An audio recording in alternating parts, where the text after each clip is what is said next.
Srila Prabhupada is describing when one comes to this platform of making the prominence in his life, seeking happiness and pleasure in hearing the glories of the Lord, rather than in satisfying the senses, then one becomes completely indifferent to the happiness and distress of this material existence, because he is no longer looking for pleasure in the things of this material existence.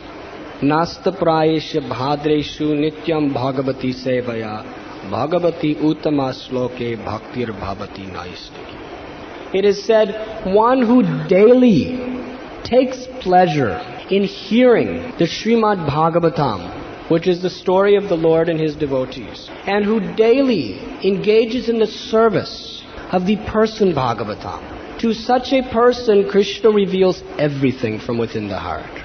So this must be the standard of our search for happiness in this world. The propensity for enjoyment is very strongly situated within us. It is impossible for a neophyte devotee to simply give up looking for pleasure, because we are pleasure-seeking by nature. But we do have the power, if we are sincere, to seek out pleasure not in our own selfish glorification, not in our own selfish sensual pleasures, but in hearing the glories of the Lord and His devotees. Therefore, it is described in the third canto, Yatredyante katam rishtas trishnayo prishamojata, which means the devotees, when they come together, they do not discuss sense gratification. They do not discuss worldly topics, which are directly or indirectly only meant for sense gratification.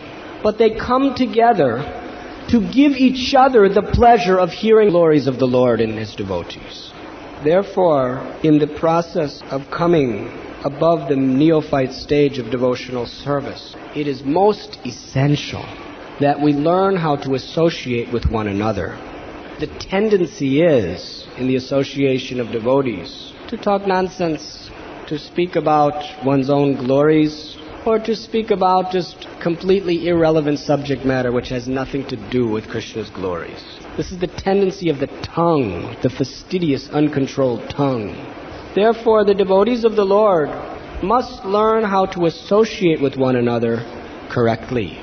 That means we come together to hear the glories of the Lord and His devotees, to engage in the holy kirtan of the Lord, where we are glorifying the Lord and His devotees. And if we can simply do this, very soon we will attain pure devotional service.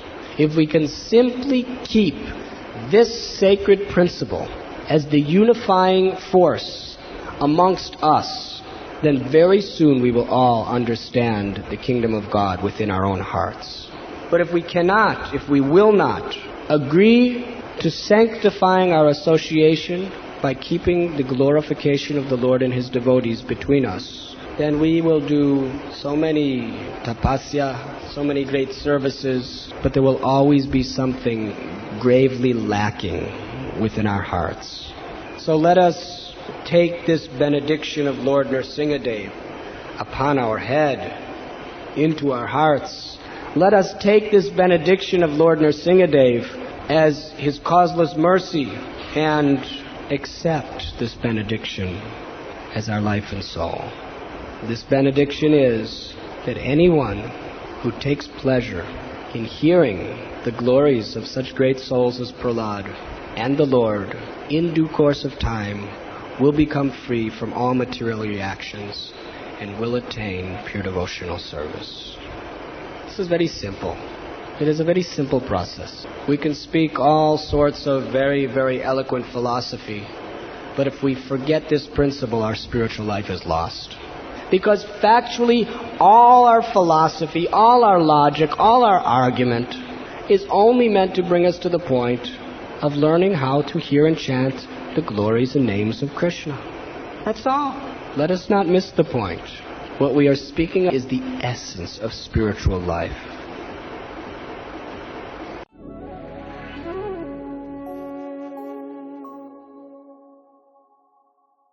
You were listening to Radhanath Swami on thesacredconnect.com.